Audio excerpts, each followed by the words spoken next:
Welcome to Moment of Clarity. Stay tuned at the end of this video for instructions on how to win a copy of my new book.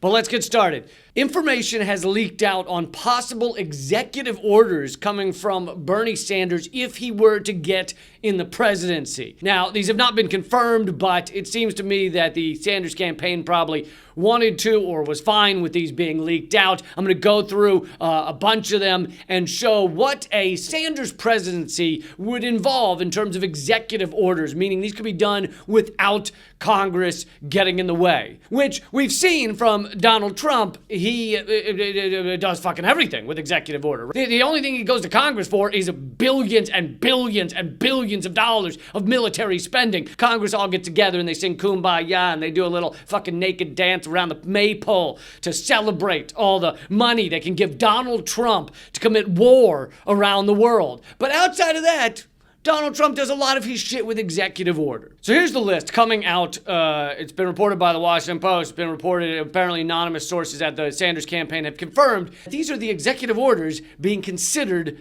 by Bernie Sanders. Number 1, declare a national emergency concerning climate change. What a shock. I mean, of course, any sane president would do that. To not declare a climate emergency is fucking crazy. It's more insane than a long-tailed cat hanging out in a room full of rocking chairs. Number 2, ban U.S. exports of crude oil. This is crucial. In order to do anything about climate change, we have to stop exporting oil. We have to stop drilling for it. The more they invest in the infrastructure of crude oil, of fossil fuels, the more they will want to use them. The banks and the big oil companies will want to make that money back. And while this seems like common sense, there are not many politicians putting this idea forward. In fact, Joe Biden was recently confronted by a friend of mine named Ed Fallon in Iowa, and all Ed said to him was, listen, we really need to stop putting in these oil pipelines, these pipeline infrastructure.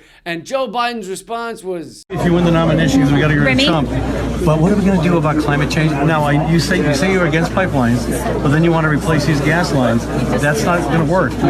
We got to stop building and replacing pipelines. You got to go vote for somebody else. Go vote for somebody else. That's it, isn't it? Go vote for somebody else. Number 3, import prescription drugs from Canada. Another no-brainer. We have an insane medical care system, an insane big pharma system, largest big pharma companies in the world, and they want to make money. They want to make as much money as possible. They want to gouge us in order to fucking bring in billions of dollars. The sicker we are, the more we need prescription drugs, the better it is for them. So having a system where we can't import cheap drugs from Canada is just a giant giveaway to big pharma.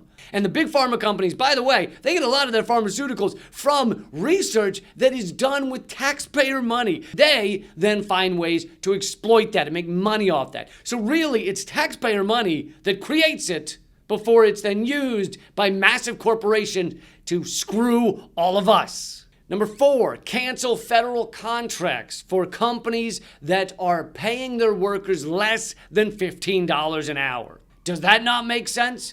I mean, yeah, you can't get a minimum wage higher than $7.25 through our goddamn Congress because they love it when people are poor and exploited, and that's all good for Congress. But if you had a true progressive, such as Bernie Sanders in the White House, with a swipe of a pen, they could stop giving federal contracts to companies that pay less than $15 an hour. And all of a sudden, you'd have competition for those federal contracts. You'd have companies that want to pay $15 an hour so that they can get those contracts. Right now, the minimum wage that our Congress will actually approve is less than a fucking 4-year-old makes at a lemonade stand.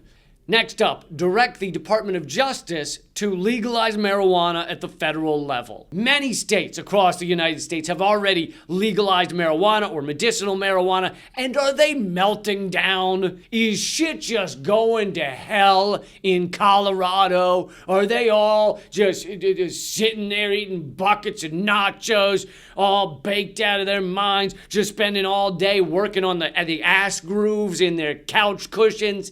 No!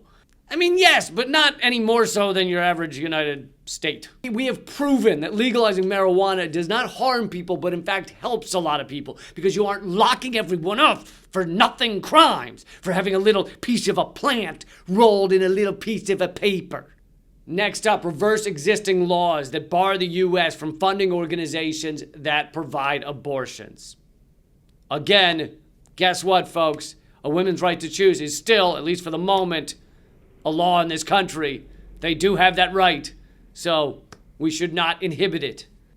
Oh, and by the way, new study just came out. 99% of women who have to make that tough choice then decide that they're glad they made it, that it was not, that they do not regret it. 99%.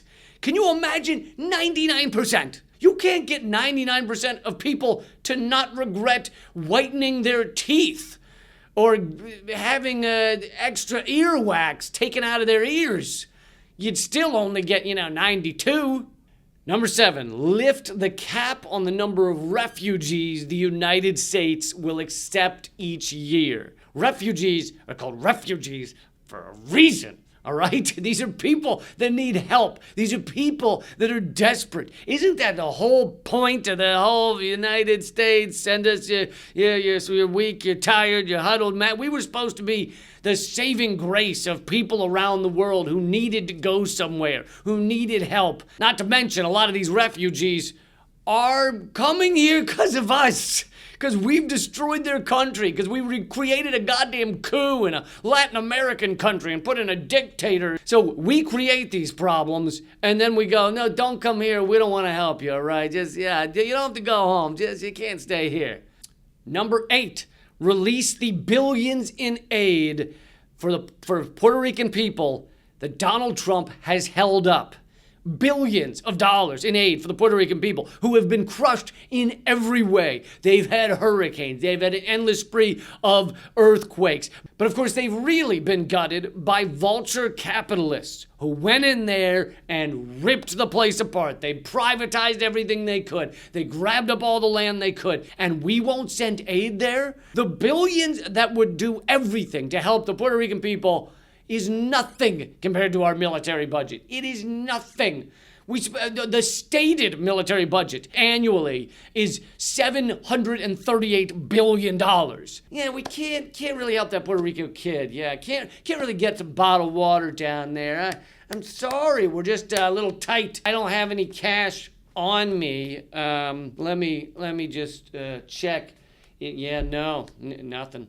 And finally, Bernie Sanders is considering the executive action to immediately halt Donald Trump's big, stupid, look, I can see my penis from space border wall. I mean, let's be honest. Walls are stupid, nationalistic garbage. It is a mind fart that we even think that this is a good idea. Deer cross border all day long. Are we running around going, oh my God, there's Mexican deer in the country?